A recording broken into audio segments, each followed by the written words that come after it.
बिस्मिल्लाहिर्रहमानिर्रहीम। अस्सलाम वालेकुम वरहमतुल्लाहि वबरकातुहू। नाज़रीन, आपको YouTube channel voice of truth VOT में खुश आमदीद है। धोखा देते हैं ये बाजीगर खुला। आज इस मौजू पर थोड़ी सी पाकिस्तान के बारे में बात की जाएगी। साल 2013 में उस वक़्त के पाकिस्तानी हुक्मरान बाजीगरों ने चीन के साथ मिलकर पाकिस्तानी कौम को सब्ज़ बाग दिखाने की मसाई की और चाइना पाकिस्तान इक़्तिसादी राहदारी यानी CPEC के नाम से, जिसके 4 हरूफ बनते हैं यानी C, P, E और C। C for China, P for Pakistan, E for economic और C फॉर कॉरिडोर। तो पाकिस्तान ने चीन के साथ एक मुआहदा कर लिया।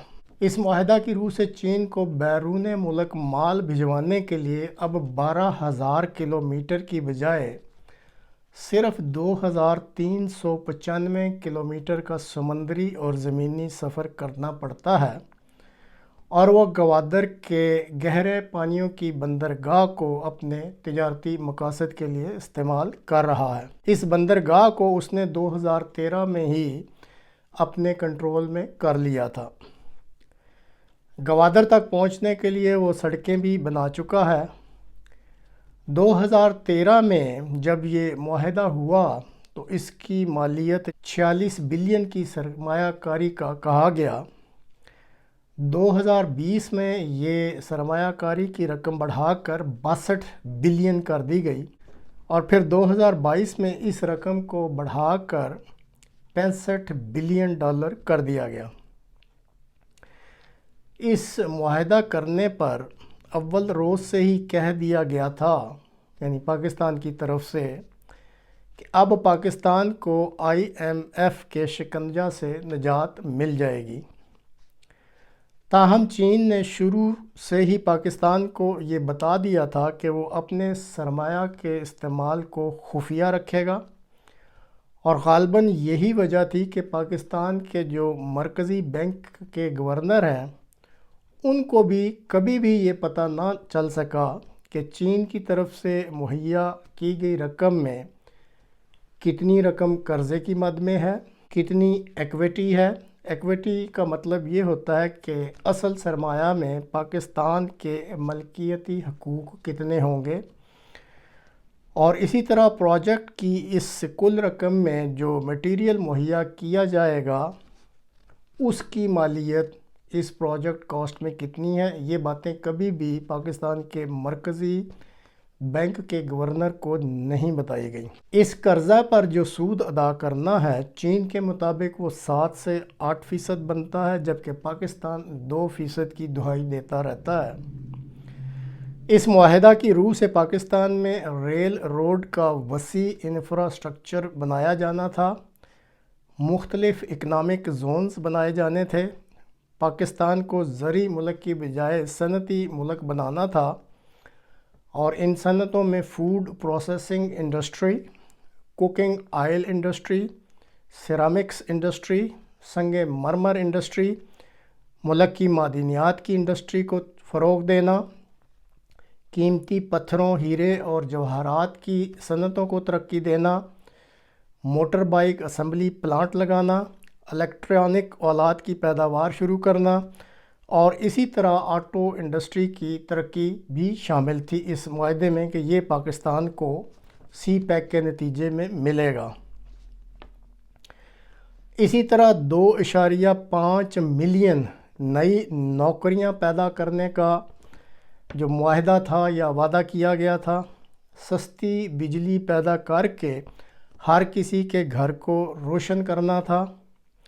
मुल्क में नौकरियों की रेल पेल करनी थी और हर पाकिस्तानी को खुशहाल बनाना था। अब आप देख लें कि 2013 में जो CPEC शुरू हुआ था, इसको 10 साल हो चुके हैं। इस वक्त एक आम पाकिस्तानी कहाँ खड़ा है, ये आपको इन सारे सवालात का जवाब दे सकेगा कि ये जो मैंने इतने अहदाफ गिनाए थे कि ये CPEC के अहदाफ थे, कितने हासिल किए गए हैं, اور ایک پاکستانی کہاں کھڑا ہے، اس سے آپ اچھی طرح اندازہ لگا سکتے ہیں۔ اب یہ جو شروع میں اس پروگرام کو ایک عنوان دیا گیا کہ دیتے ہیں دھوکہ یہ بازیگر کھلا، یہ بالکل درست عنوان ہے، کیونکہ آج کل پاکستان کے نئے اور اصل حکمران ایک بار پھر پاکستانی قوم کو سی پیک جیسا ہی ایک بہت بڑا سبز باغ دکھلانے جا رہے ہیں، جو IFCP یعنی investment facilitation council of Pakistan, یہ ہے اس کا نام۔ اور مزیداری کی بات ہے کہ سی پیک میں بھی 4 ہی حروف تھے اور اس میں بھی 4 ہی حروف ہیں، یعنی یہ وہی ہیرا پھیری حروف کے لحاظ سے بھی برابر ہے۔ اب موصوف جو اس کا چرچا کر رہے ہیں چین کے مقابلہ پر، وہ 100 بلین کی بات کرتے ہیں، اور اس دفعہ انہوں نے قوم کو سعودی عرب، قطر، کویت، متحدہ امارات اور بعض دوسرے ممالک کے چنگل میں پھنسانے کا ارادہ کیا ہوا ہے۔ تاہم میڈیا کے مطابق ابھی تک یہ جو نام لیے گئے ہیں، کسی بھی ملک نے پاکستان میں اتنی بڑی سرمایہ کاری کا عندیہ نہیں دیا، لیکن موجودہ جو اصل حکمران ہیں ان کے اپنے ٹاؤٹ انور کاکڑ صاحب، وہ ان سے بھی بیانات دلوا رہے ہیں کہ بس جی یہ سرمایہ کاری کی رقم جو ہے پاکستان میں آنے کے لیے بے قرار اور بے چین ہے۔ پھر اس نئے کانسیپٹ میں بھی وہی سبز باغ کہ پاکستان کو IMF سے چھٹکارا مل جائے گا، نوکریوں کی بھرمار ہو جائے گی، معدنیات سے آمدن آنی شروع ہو جائے گی، زراعت کے میدان میں انقلاب آ جائے گا، اور اسی طرح کے کئی اور سبز باغ دکھلائے جا رہے ہیں اس نئے کانسیپٹ میں بھی۔ اب عقل کے اندھوں سے جو اس نئے کانسیپٹ کو پروموٹ کر رہے ہیں، میں تو ان کو عقل کے اندھے ہی کہوں گا کہ کوئی ان سے یہ پوچھے کہ جس ملک میں بنیادی طور پر نہ امن ہو، نہ کوئی قانون ہو، مجھے یہ بتائیں کہ ایسے ملک میں سرمایہ کاری کرتا کون ہے؟ ہر کام تو یہاں ڈنڈے کے زور پر کرایا جاتا ہے۔ کہ جب ملک کا کوئی سسٹم سیدھا ہی نہیں ہے اور کوئی بھی اس ملک کی کل سیدھی نہیں ہے، تو آپ کس برتے پر سمجھتے ہیں کہ یہاں پہ سرمایہ کاری ہو جائے گی؟ لیکن دوسری طرف یہ بھی سوچنا پڑتا ہے کہ پاکستانی قوم جو ہے وہ ادھر سے بالکل خالی ہے، اور اس کو جو مطلب پرست جرنیل ہوتے ہیں، جج یا سیاستدان، مل کر ہمیشہ چونا لگا لیتے ہیں، اور ہر دفعہ ہی حکمرانی کے یہ جو بازیگر ہیں یہ احمقوں کی ایک نئی جنت بنا کے قوم کے سامنے پیش کر دیتے ہیں اور اس قوم کو بیوقوف بناتے رہتے ہیں۔ اب بھی یہ جو پاکستانی قوم ہے، چونکہ یہ دماغ سے خالی قوم ہے، اس قوم نے احمقوں کی جنت کے وعدہ کو پھر سچ سمجھ لیا ہے، جیسے سی پیک کو سمجھا تھا، اور وردی والی سرکار کے پیچھے آنکھیں بند کر کے چلنے کا سوچ رہی ہے۔ دعا ہی کی جا سکتی ہے کہ اللہ تعالیٰ اس قوم پر رحم کرے۔ آج تک کے لیے اتنا ہی، اگلے پروگرام تک کے لیے اجازت دیجیے۔ خدا حافظ۔